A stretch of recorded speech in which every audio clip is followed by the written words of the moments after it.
So first of all, let me just see if the little talk we had before we sat, that might have provoked questions or comments in anyone. And if it did, then this is the time to pick up that thread. Yes? It all made total sense to me, and there's lots of food for thought there. I'm wondering if you might have anything to say about how what you said directly affects, or how we can surround our practice with that, or bring that into our practice. Is there an element that we can incorporate into that, or a way of thinking about it? Well, yes, there are. Well, Pam, to give you a focused answer, maybe you could tell me, I think I said a number of different things, and so what is the particular thing that I said that you're asking about? Well, you were speaking about how the mind constructs our inner and our outer world. Mm-hmm. And how what we think about is a construct based on a broad spectrum of causations. Yeah. So as we meditate, for instance, and as these thoughts come in, and these distractions and so on and so forth, and we try to work through that, is there a way of perceiving the thoughts that are coming in light of, or in view of, what you were saying? I mean, is that better? Clear? Right. Well, the wonderful thing about when you sit in meditation, you close your eyes and you start to focus your mind, is that all of these things that are so difficult to grasp when you're walking around out there in the world with your eyes open become much more accessible. And one of the things that is evident in meditation is just one of the first things I mentioned, that there is so much going on at any given moment. It's all about what you pay attention to. You are conscious of whatever your attention rests upon. And so, you sit down to meditate and you keep trying to direct and sustain your attention on the meditation object. And you discover that there are all these other things that are competing with that for your attention. So, and from time to time, something will capture your attention, and whether or not you forget the meditation object, you're now preoccupied with something else. And so your meditation practice reveals to you what's happening in the rest of your life, that the experience that you're having depends so much on what you're paying attention to. And of course, in meditation you discover these two different ways that the attention moves. One is that you choose to direct it and place it, and the other is that it moves by itself, or it's caught by something and drawn away, right? And so this is something that once it becomes really clear in the meditation experience, that it also, if you bother to pay attention, becomes really clear in your daily life. That most of the time, most of us in our daily lives do not exercise any deliberate intention over what our attention goes to, right? And so what we pay attention to, and therefore that aspect of our reality, we just allow ourselves to be at the mercy of our mind's conditioned inclinations, and whatever happens to be speaking most loudly out there in the world. And just as in meditation, you can have totally different experiences once you start to deliberately direct and sustain your attention. The same thing's true out there in the world. So, for example, somebody said that their job is really difficult and they're finding it terrible and things like that. So, one of the things that you can do, I shouldn't put the first in there, but certainly one of the things that you can do in any situation you find yourself in is to first of all become mindful of what's happening with your attention. What kinds of things are you focusing on? And what effect do they in turn have on your mental state and your emotions and the other dimensions of your experience? And then beyond that, what are the choices that you have? And you move from back and forth between the external things that you can choose to attend to or that you can allow your attention to be captured by. The same thing internally. The thoughts that you either allow yourself to get captured by or that you intentionally direct yourself towards or away from, and it starts to make a really big difference. The other aspect of this is that more and more in your meditation, you become aware of this distinction between the stories, the labels the mind puts on things and the stories the mind makes up about things, and that the raw material that it's doing this on the basis of is just simply sensation. And of course we close our eyes and one of the most dominant senses is no longer a part of this, and that helps us to become really aware that what we hear, what we feel in our body, we can be aware of those as sensations, and then we can see the labeling and fabricating and storytelling activity of the mind that's taking place. And of course you can just blindly bull your way through your meditation to reach a state of bliss without noticing all these things. But it's much better if you take the time in your meditation to notice all these things, and then you can get up from the cushion and you notice all these same things. You've got your eyes open and there's even more stuff going on. But you start to have more and more glimpses of how my mind is taking the raw material of my experience and is telling a story around it, is creating construction around it. And there's nothing so special about that construction that it deserves to be regarded as more real than a lot of other possible things. So not only is it a question of what you pay attention to, but what your mind makes out of whatever it happens, whatever you happen to notice and be conscious of. I'm speaking very much in abstract terms here, but if you translate that into the kinds of experiences that we have, we interact with somebody. That person, due to their views and their perceptions, which are inevitably, and I, want you to mentally underline that inevitably are different than yours. But as a result of that, you have an interaction with them that leaves you with some, you're angry or you're upset or you're offended or you feel insulted or whatever it is, and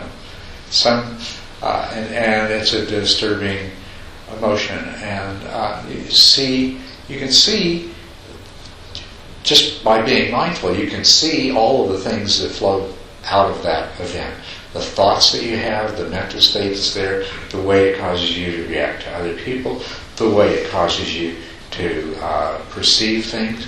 You might have, before that interaction, looked out the window and thought, oh, what a beautiful day. And now you look out the window and you don't even see what's out there, or what you see is, oh no, the wind started up again.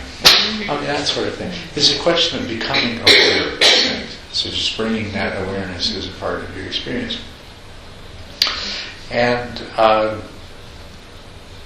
this gives you the flavor of the emptiness that we're talking about, of the fact that your mind is creating your reality continuously. But you're not at the mercy of it. You know, it's not something that you are without the ability to influence. And as time goes by and as your awareness increases, your ability to influence the way your mind creates your reality just becomes greater and greater all the time. So that's a way that you can bring this into your life, into your awareness.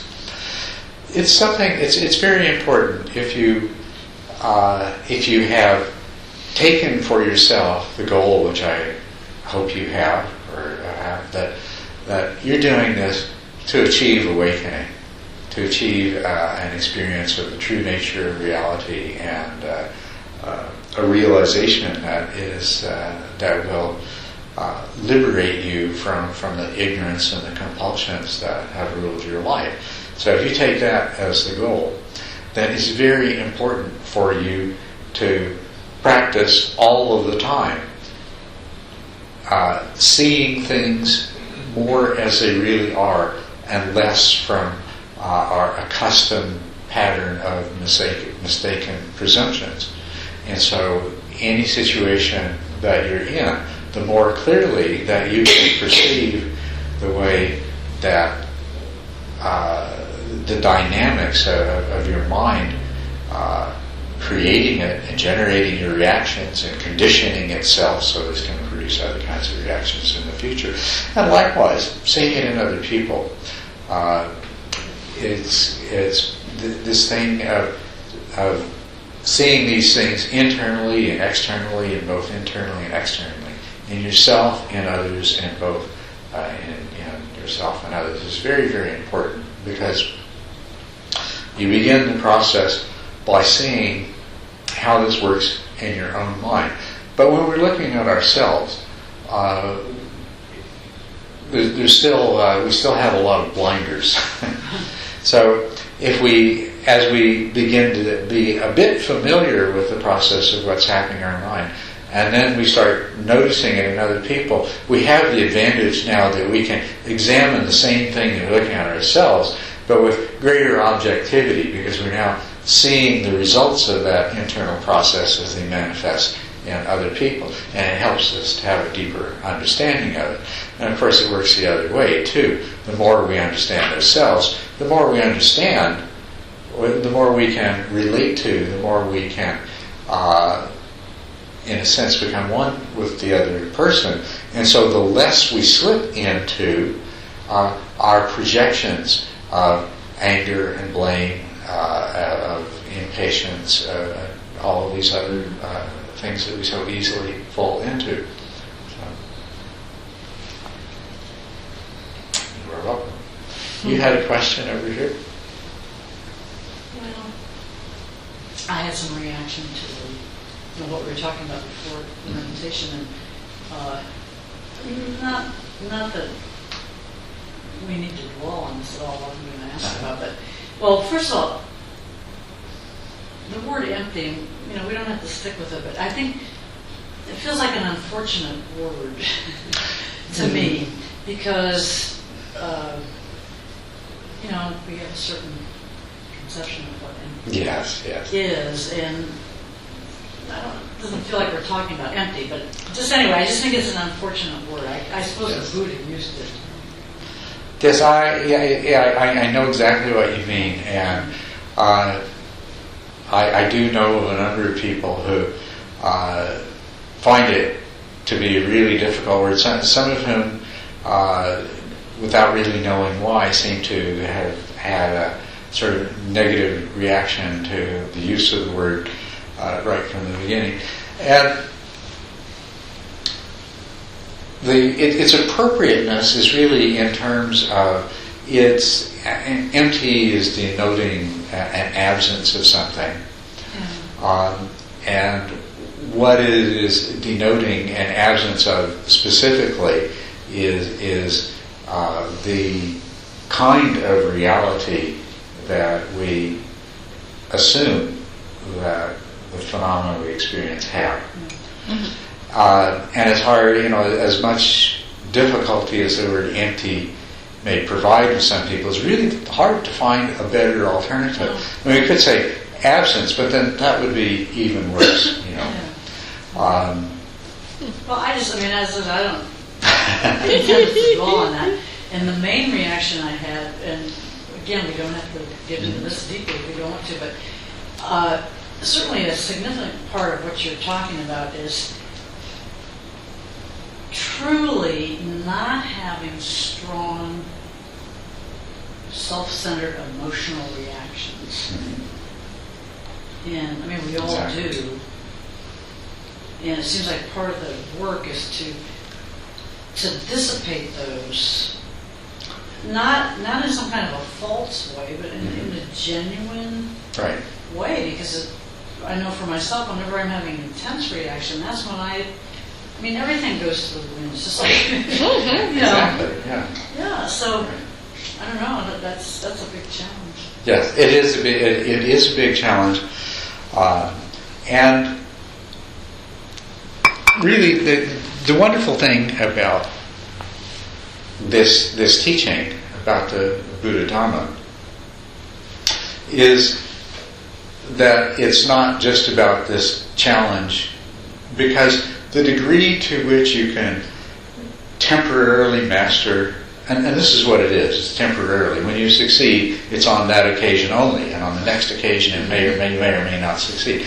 Our ability to temporarily master these compulsive emotions that come from this self-centered place is something that requires a lot of work. It's not always successful, and it can be lost.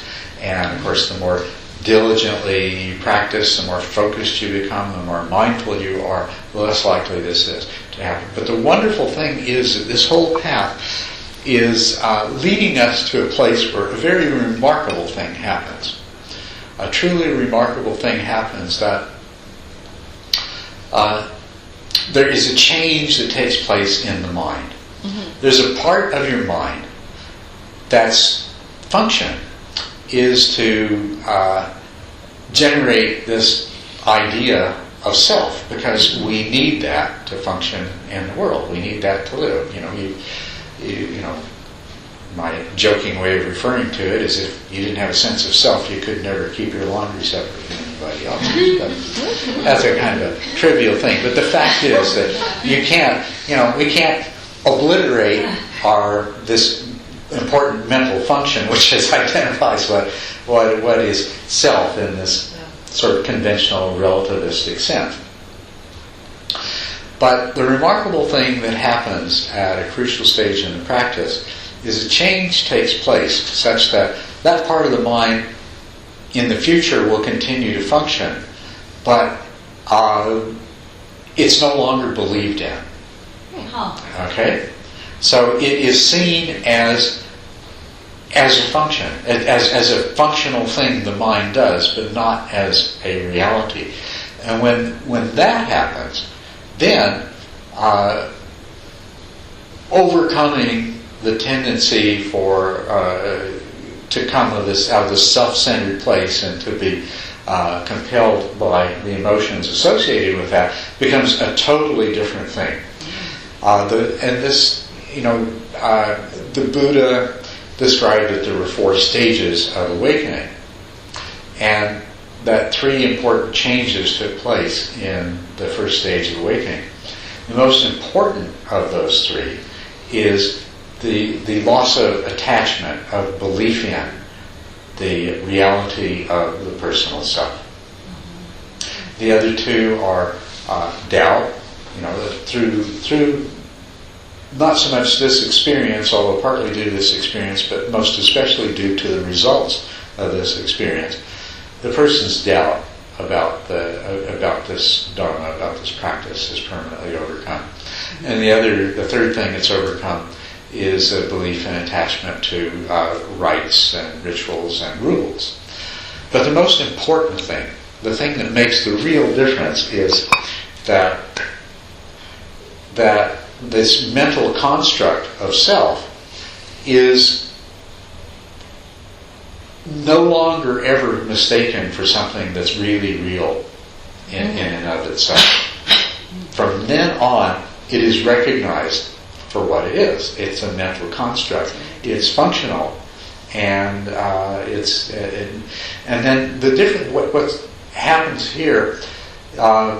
You see, the person who's experienced this first stage of awakening is still subject to those emotions, those self-centered emotions, and still subject to those mental habits that have arisen out of a lifetime of believing in this personal selfhood as being a real entity.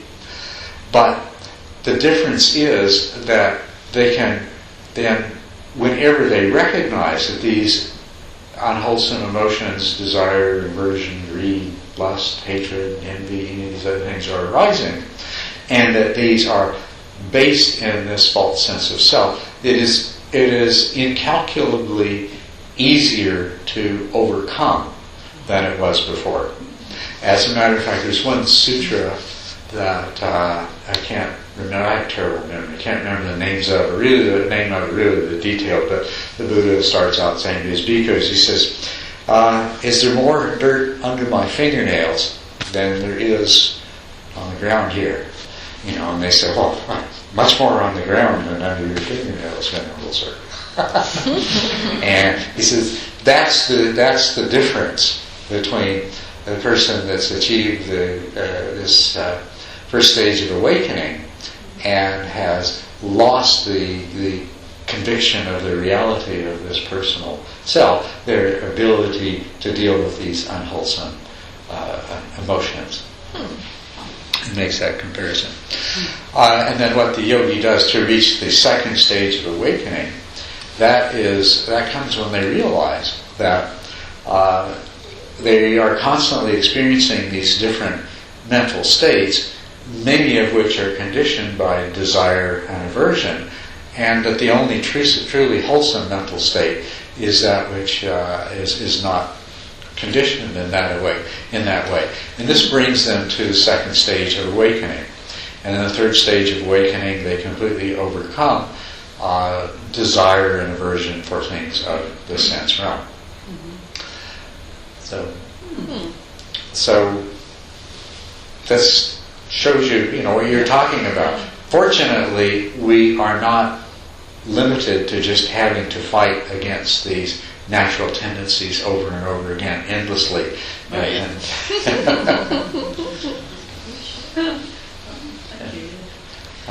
Yes. Yeah, I was just thinking of an experience that might kind of relate to this whole thing, and I'm not totally sure how it does, but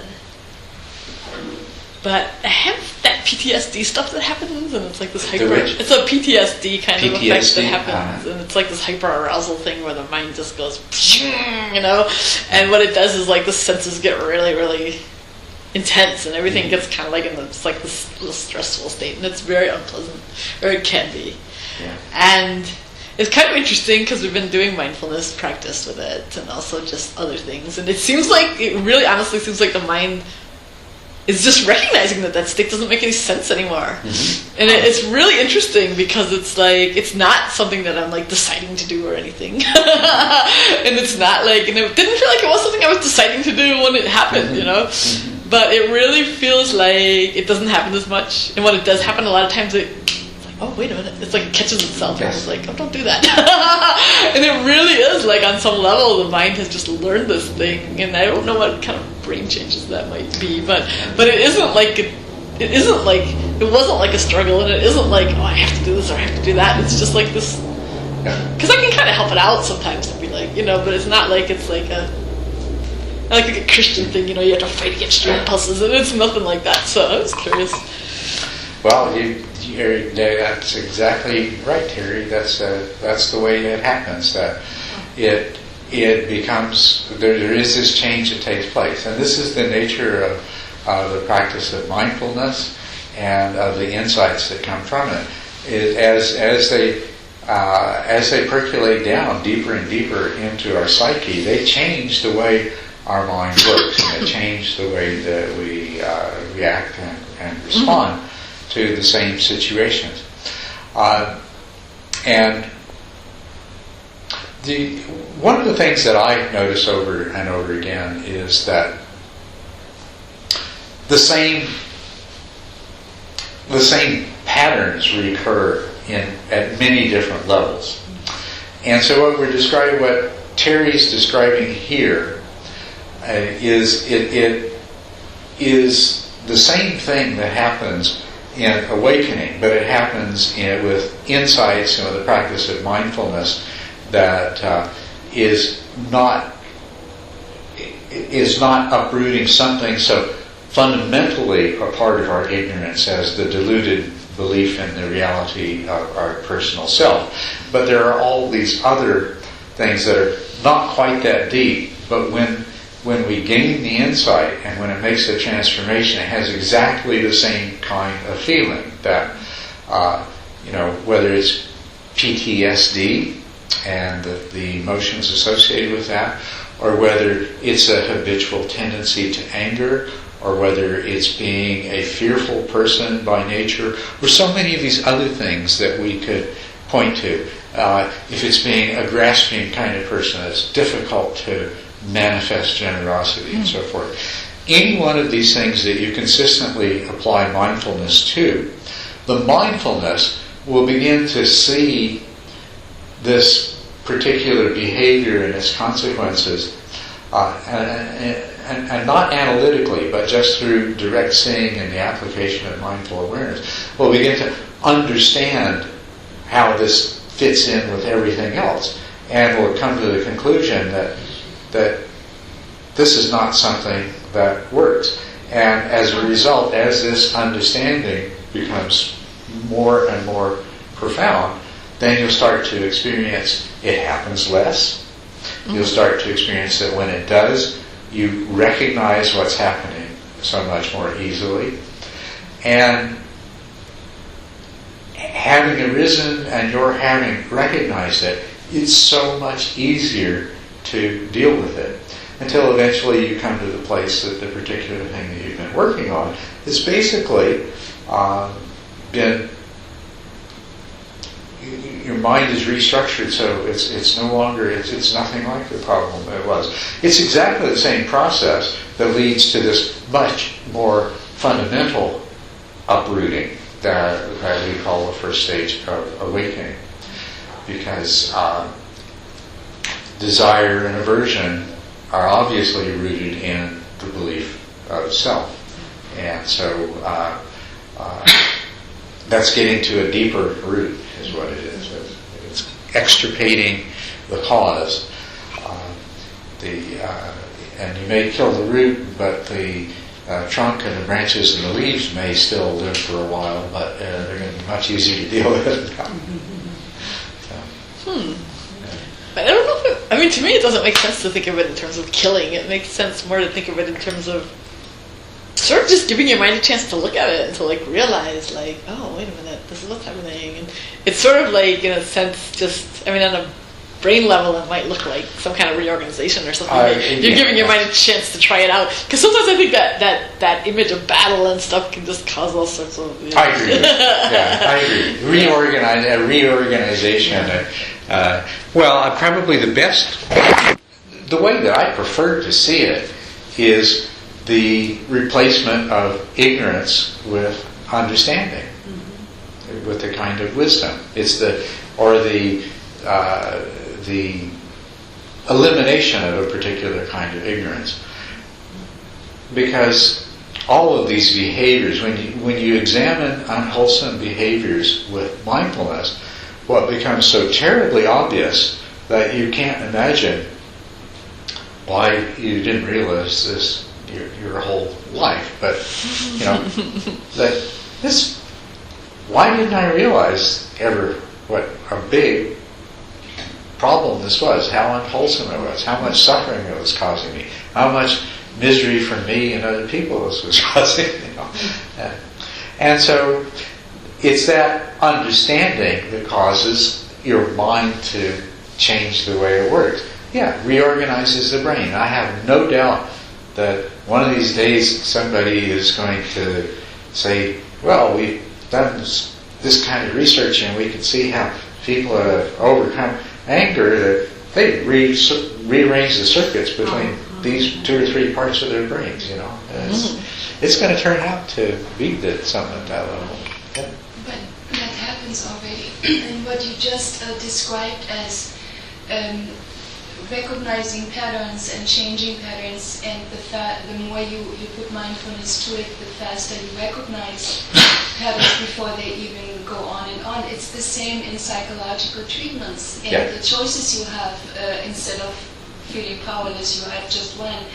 And they find that out already, that this has a lot to do with brain reorganizing. So what would you say, not the difference, but the levels of what psychological treatment helps and what is the in the bigger word, the spiritual part of well, I would say the difference is, the really significant difference is that the spiritual practice is changing things at a deeper level, and in particular, it's going after the root cause.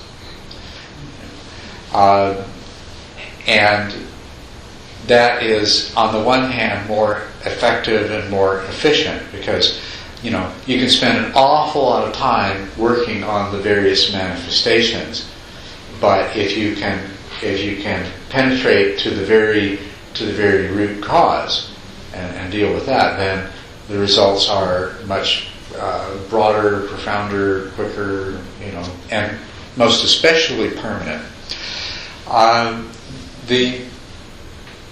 The problem that I think has often been apparent in different kinds of psychological therapies is that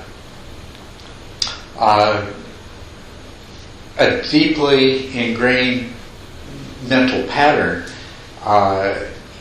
if it's dealt with in one form, it can seem to disappear, but then it can show up again in another form. Or some of the various factors that were involved in that pattern can reemerge in some new form. And so now we've taken care of that problem, but now we have a new one to deal with.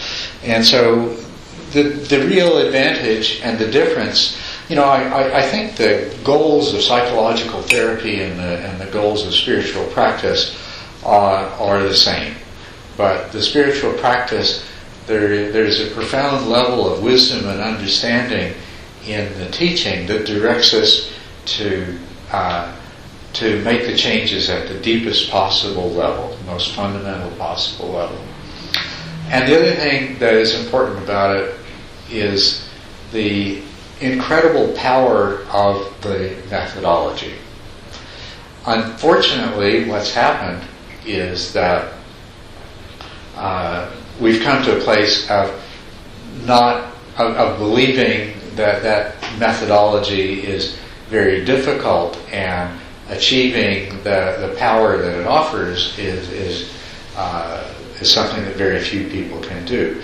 And fortunately, there are some people trying to employ mindfulness practice in psychology, but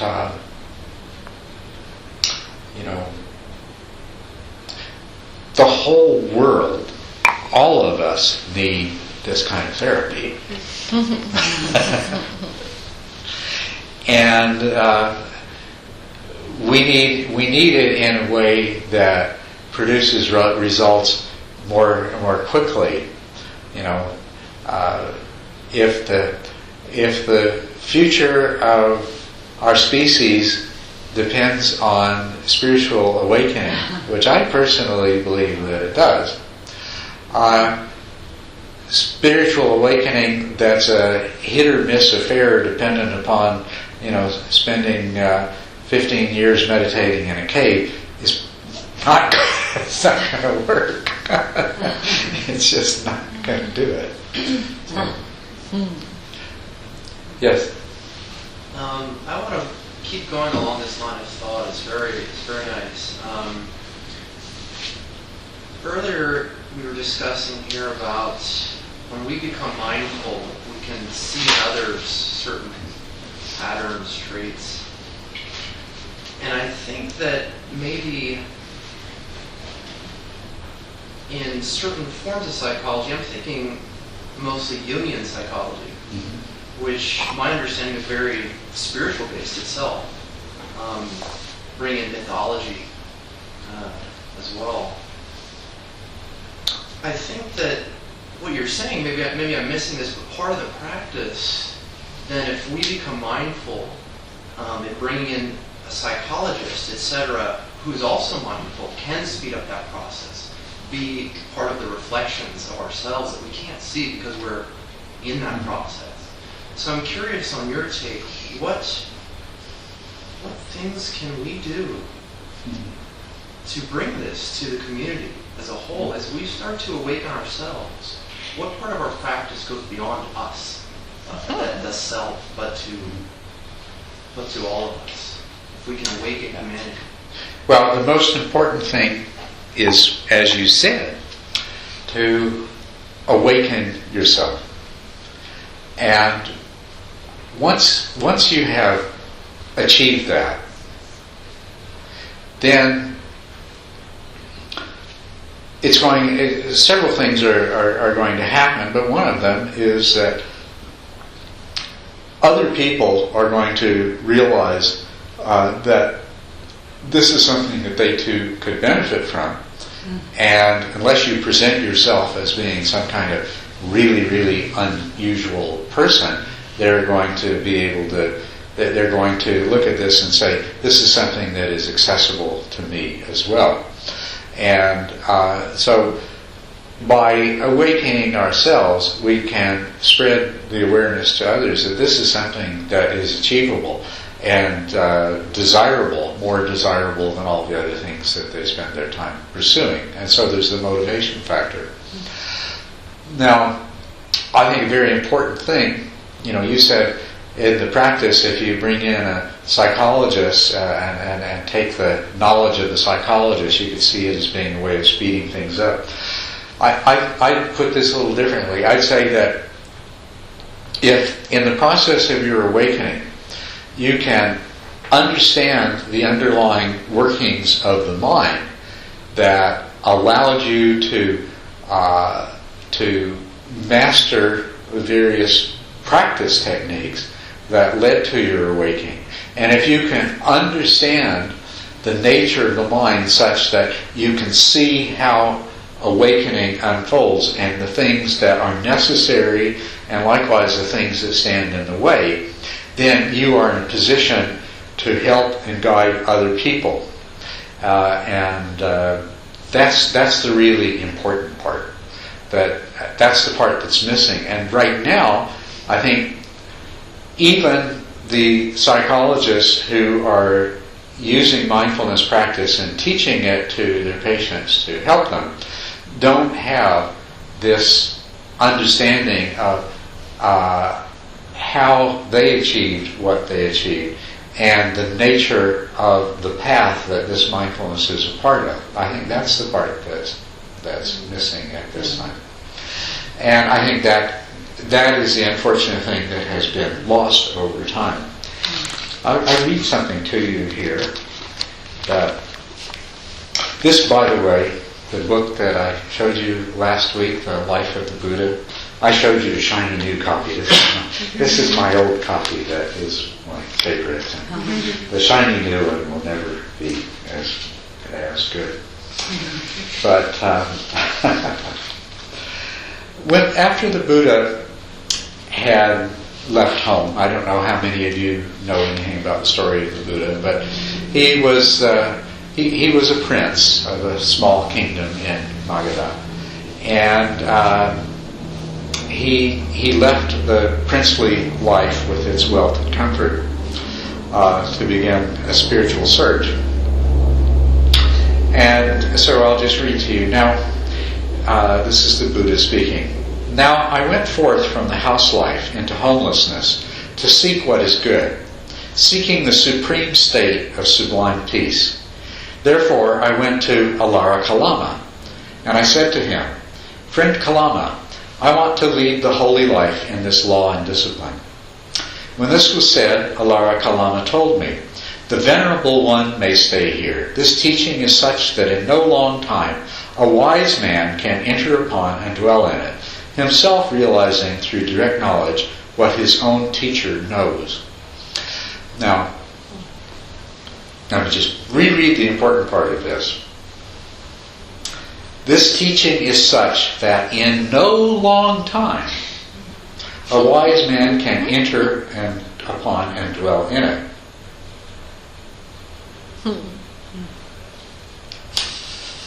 So I'll skip a little bit, and he says, "Then I went to Alara Kalama and I said to him, 'Friend Kalama, how far do you declare to have entered upon this teaching, yourself realizing it through direct knowledge?' When this was said, he declared, 'The base consisting of nothingness.'" Now, just to point out to you, the jhanas are considered to be the highest and most lofty states of meditation, or some people describe them as the deepest and most profound states of meditation. Take your pick. But anyway, in terms of what can be attained, in terms of states that can be attained through meditation practice, they are the highest, and there are 8 of them. And this one here, called the base of nothingness, is number 7 out of 8.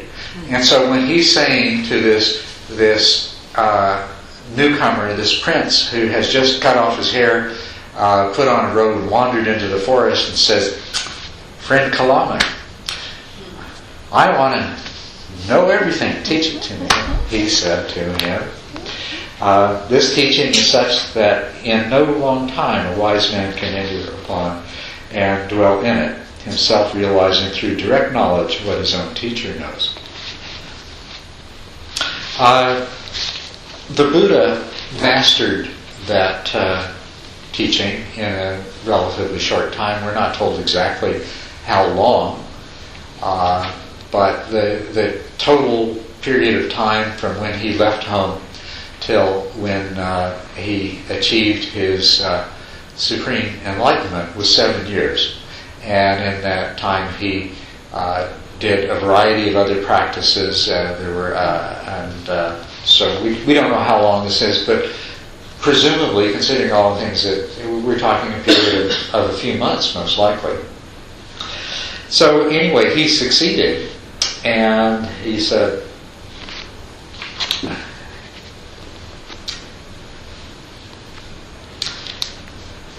"I soon succeeded. Then I went to Alara Kalama and I said to him, 'Friend Kalama, is it thus far that you declare to have entered upon and dwelt in this teaching, yourself realizing it through direct knowledge?' And he told me that it was. 'I too, friend, have thus entered upon and dwelt in this teaching, myself realizing it through direct knowledge.' And Alara Kalama says, 'We are fortunate, friend, we are indeed fortunate to have found such a venerable one for our fellow in the holy life. So the teaching that I declare to have entered upon, myself realizing it through direct knowledge, that you enter upon and dwell in, yourself realizing it through direct knowledge.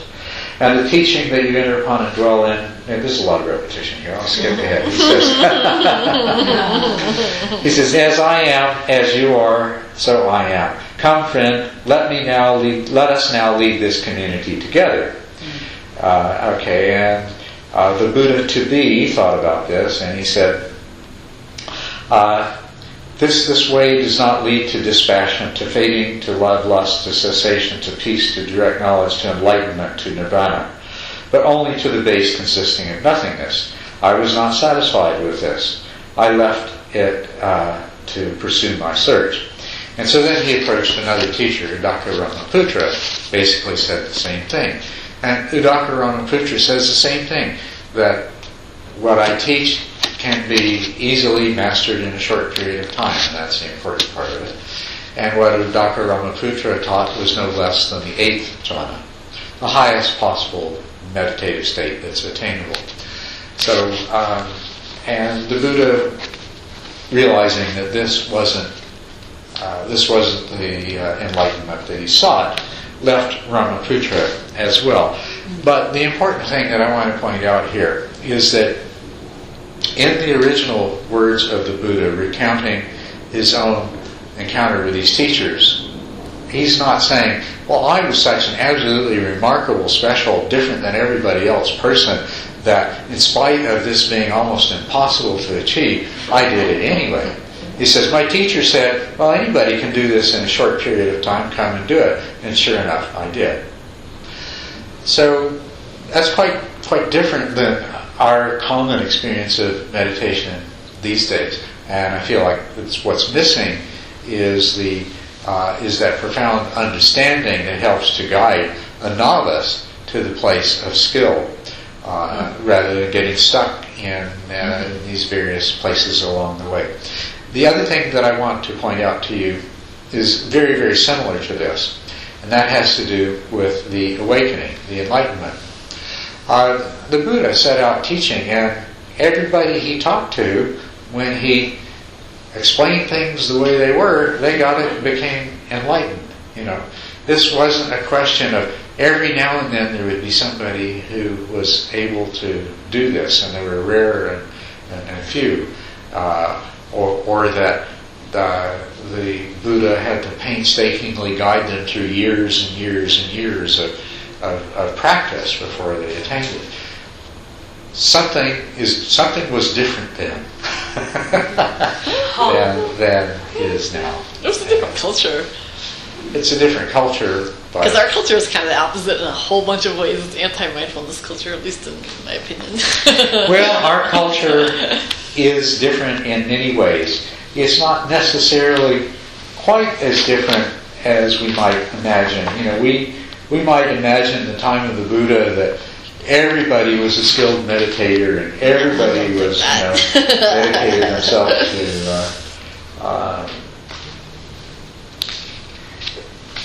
this. But he said, after his enlightenment,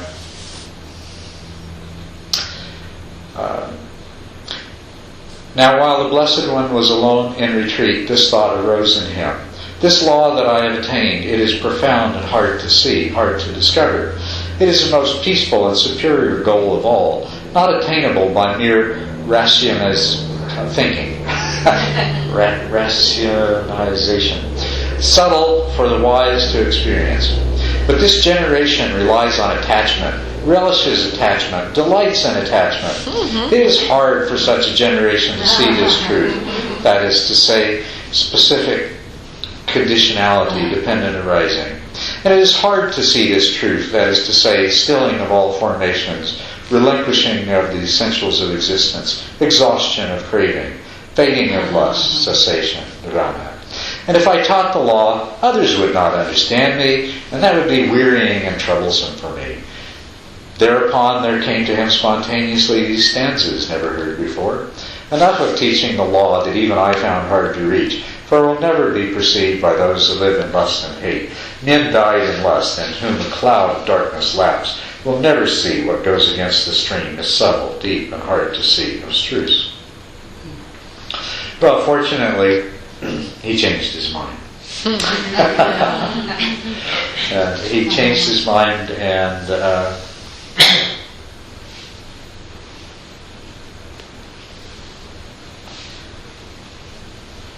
he said, there are creatures, as he thought about it more, he said, there are creatures with little dust on their eyes who are wasting through not hearing the law. Some of them will gain final knowledge of the law. So the Blessed One, then he decided, he said, so to whom shall I teach the law? And this began his teaching. And he made the decision, thought about who he could teach. And at first, the first people, he was trying to think, well, this is difficult. Who can understand this? And so he thought, well, Dr. Brahmaputra and Alara Kalama, my teachers, let me go and teach them. But then he found out that both of them had died very recently, just within days of his enlightenment. And then he thought, well, who else? And then there had been 5 other ascetics that he had been practicing with and traveling with for many years. And he thought, these are the ones.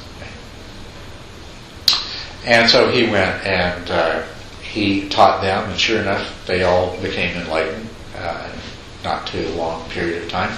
I'd love to read you that story if we had the time. Maybe next week. It's very nice because this is his very first teachings where he introduces the basic teaching, and it's really worth reading and talking about. But anyway, he was successful with these 5 yogis, profoundly skilled meditators, deeply trained, having, like the Buddha himself, having been exposed to a number of different teachers. So, then what does he do? Well, having done that, he leaves and he encounters the son of a merchant. And the son of a merchant sits down and starts asking him questions. And he seems to the Buddha to be ripe for understanding. And so he teaches him the Dharma. And lo and behold, he becomes awakened. And of course, the merchant had been out looking for his missing son, who'd been sitting in the woods talking to the Buddha all this time. All this time means, I think, a day and a night. And the merchant had become quite concerned. So then he found them, and anyway, arrangements were made that the Buddha would come and have a meal with the family the next day. Well, the sister and the mother become enlightened, and then within a few days, and that's at the dinner table. And then within a few days, the others too. And so it just starts going on like this. And so you see, what happened is he thought to himself, "Oh, this, in this world filled with desire and lust and attachment, there's no hope. Nobody will understand. This is too subtle. This is too profound." And then, changing his mind, of course, he chooses the highest teachers that he knows, and then moves on from them to fellow yogis with many years of practice, which gives him the encouragement. But then from then on, now, boom, he's right into rich merchants' sons and rich merchants' daughters and rich merchants' wife, and then the rich merchant himself, and then as you go on in the stories, there's more and more of these, So it's not just that the meditation itself is presented as being far easier than we're finding in the modern world, but the attainment of the fruits of the practice likewise are easier. And this is what we need to get back. Yes? So what do you think was different back then? What I think was different back then, that as a result of the Buddha's long struggle, and whether you want to think of that as the 7 years that he spent, and I can read you some things at another occasion that give you some idea of the degree of his dedication. It was pretty extreme. He wasn't hanging out in the woods saying, "Gee, I hope I get enlightened someday." He was going for it. As a result of his struggle, whether you think of it as 7 years or as some stories would have it of many eons of lifetimes that led up to this. As a result of that, I think that he had a very profound understanding of the way that the mind works. And so, and I think the teachers that he learned meditation from likewise had a profound understanding of the way that the mind works. And I think that that's what's missing. When I took up the study and practice of Buddhism, I was confronted with formulas. And a lot of, and I had the good fortune to be in contact with teachers who had achieved significant spiritual attainments. But they didn't teach from a place of knowing exactly how of truly knowing exactly how they had got to be where they were. They had been presented with formulas and they had struggled their way through those over a long period of time. And then the only way that they knew to teach me was to present me these same canned teachings, and that's what we get today. Over and over again, we get these. You'll go for a teaching, and you'll get presented with something that is word for word what somebody taught in another language 1,000 years ago, in a completely different culture. And that's what you'll be presented with today, with a little bit of elaboration and interpretation. And you're supposed to take that and figure out how to go home and achieve samatha. Or you're supposed to take that and go home and figure out how to achieve insight. And so there's a distinction between achieving samatha or achieving awakening and knowing how you did it. And there's also a difference between having attained those things and being able to effectively guide and teach other people to that. Now, I've encountered some teachers that have a great deal of skill, a lot more than others, but I'm hoping, don't get me wrong, I'm not coming from a place in ego, that I really, really am hoping that I can unlock some of these secrets and pass them along to you, that if I can get it right and figure out how it works, that you'll be able to master these meditation techniques, and then as a result of that, achieve the awakening that they are intended to lead you to. And to whatever degree I succeed, hopefully a number of you will carry that on. I'm sure some of you are a lot smarter than I am, and so if you can take what I teach you and succeed at it, then you can examine it in the same way and make it even better. So we can reverse this process. I think we've got all the basic tools that we need to get back to doing what happened then. But what fortunately we had back in those days is a person who had this profound understanding, and so could teach effectively to many different people, modifying the teaching and modifying the method according to the nature and the inclinations of the student. And I think that he passed that along, but I think over 2,500 years, that part of it got lost. I think that's the part of the Dhamma that has gotten lost. And what I see reading a lot of texts, both ancient and modern, is there's been a lot of people who understood the words, but didn't do the practice and didn't penetrate into the practice. Now, it's a good thing that they did understand the words and passed them on to us, because we have them now today. Yeah. But that's what I think got lost along the way. I think that's the difference between then and now. I think people are probably we're just as much caught up in all of these negative mental states, just as attached to their own sense of ego and self as they are now.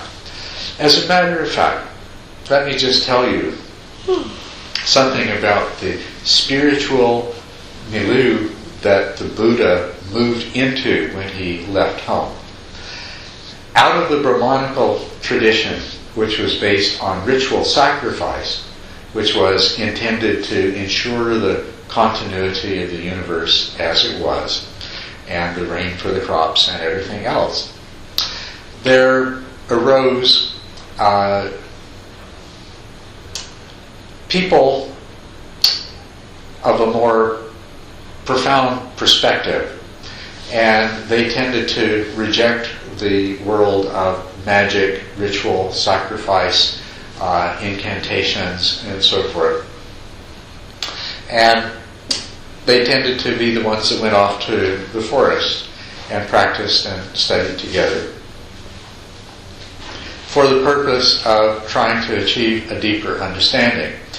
But what had developed in the Brahmanical tradition was a view of reincarnation, that when people died, that they were born again, over and over again, basically according to how well they had kept the ritual formalities of a previous life. And in these many teachers, the forest ascetics that we're talking about, who represented the birth of a more profound spiritual quest, they still assumed that we had a soul, that we had a permanent, abiding entity that could put on a new body like a new set of clothes. Or else they assumed that we had a self, a separate entity that animated this body and employed this mind, but that it was not eternal, and that with the dissolution of the body it would be destroyed. So this was the prevalent spiritual controversy and philosophical discussions all revolved around what happened to the self that everybody assumed they had, this soul, this abiding entity. And the two predominant views is, one is that it was persistent, eternal, would be reborn over and over again, but to be reborn over and over again meant to re-die over and over again, and therefore the spiritual quest was to break the cycle of birth and death so that there was no more re-death. Within that were many who weren't so eager to end the cycle of rebirth and re-death because they were attached to it, but they wanted to realize this self, to attain to basically to live on a much higher plane. Because if they could discover their true self, if they could discover this soul, that this would give them the power to direct where they went after the dissolution of the body. And then the other group were the materialists, who didn't for a moment doubt that they had a soul, but they said, and when you die, that's it, baby, it is gone. There is no hope. This is not particularly different than the views in the world today, except I think we have a whole lot more agnostics.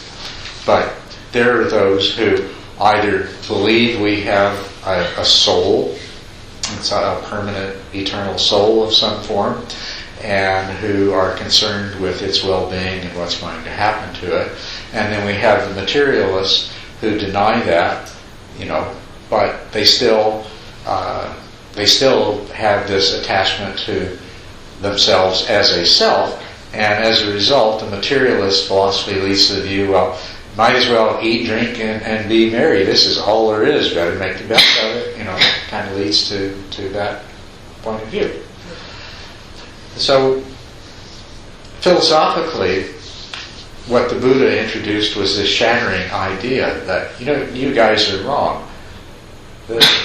Not only is there not a permanent abiding soul, there isn't even one to be destroyed when you die.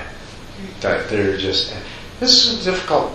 This is a very difficult idea to grasp, but it underlies the ultimate awakening. I took you through 3 stages of awakening earlier.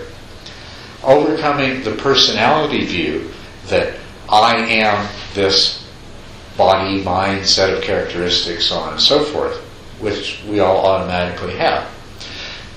Then, once that's overcome, the second stage is largely overcoming craving, desire, and aversion. The third stage is completely overcoming craving, desire, and aversion as applies to the sense realm. The fourth stage, the complete awakening of the Buddha, is overcoming the inherent sense of a separate self, that we are in any way a separate entity. And so and that is not the annihilation of the materialist. That's not that, well, I had this sense of being a self, and what's left when it's gone. Because with the transcending of this inherent sense of self, there is the realization of the ultimate reality from which one is inseparable. And let's leave it there, because any attempt to describe it or philosophically penetrate it will only lead to views which can be confusing. But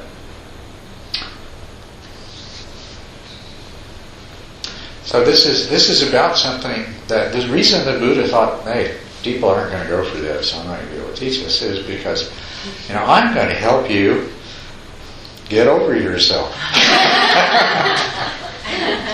Wait.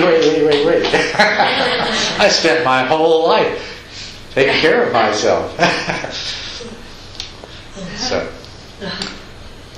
So maybe next week I'd like to read to you about the Buddha's first teaching experience when he meets up with his old pals from wandering through the forest and living on 3 grains of rice a day and things like that, and how he goes about explaining to them what it is that he figured out, what it is he discovered. And in the meantime, thank you for this wonderful, enjoyable discussion, and I'll let you go home to your suppers and beds or families or whatever else that is you have waiting